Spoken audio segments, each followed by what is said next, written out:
Budaya Cirebon disebut juga budaya campuran karena diwarnai dari etnis Jawa, Sunda, India, Tionghoa, dan Timur Tengah.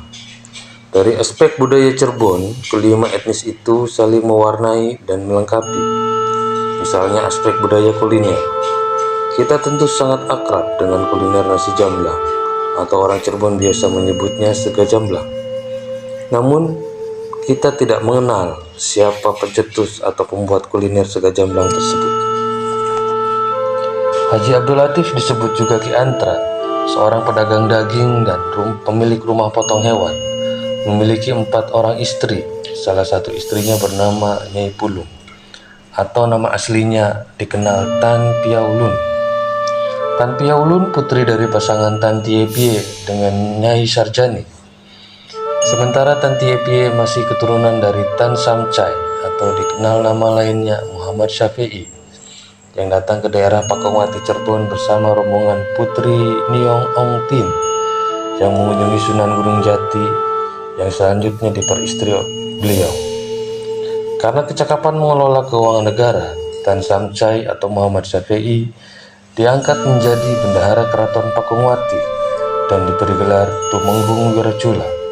Makamnya saat ini berada di belakang Pasar Pagi Jalan Sukalila Utara, Kota Cirebon. Dari beberapa generasi keturunan itu, terlahirlah Tan Tie Pie yang bermukim di wilayah Jamblang saat ini. Sementara Haji Abdul Latif atau Ki Antra adalah keturunan Trah Keraton Kanoman. Kedua suami istri tersebut, Haji Abdul Latif dan Nyai Pulung, setiap hari selalu memberikan sedekah nasi dan lauk pauknya, terutama diberikan untuk kaum buruh yang bekerja di pabrik spiritus dan alkohol di daerah Palimanan. Dan kala itu, kaum buruh kesulitan mencari makan siang.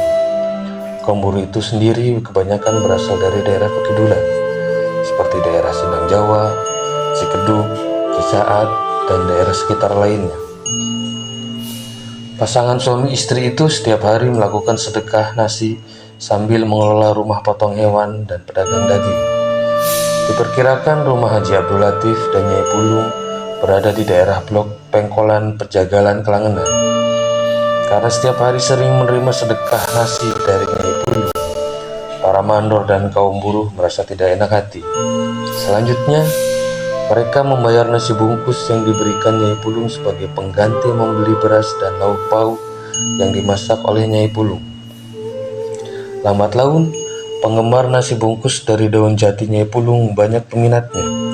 Sampai akhirnya Nyai Pulung membuka warung nasi bungkus daun jati dengan aneka ragam jenis lauk pauknya. Pertama kali berjualan di daerah Cengkang Jamblang, maka dikenal sebutan sega jamblang. Karena pembuat pertama sega jamblang adalah keturunan etnis Tionghoa, maka sangat dipengaruhi budayanya seperti tahu, tempe, daging gepuk, dan aneka lauk pauk lainnya dibuat dengan beragam rempah-rempah. Nyai Pulung pertama kali berjualan nasi jamblang kurang lebih pada abad 19 Masehi.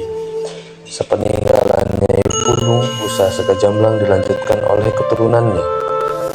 Generasi kelima Nyai Pulung yang berjualan nasi jamblang adalah almarhumah Hajah Entin, yang sekarang dilanjutkan oleh putranya yang masih dapat kita temui di dekat Pasar Jamblang dengan nama Warung Nasi Jamblang Tulen.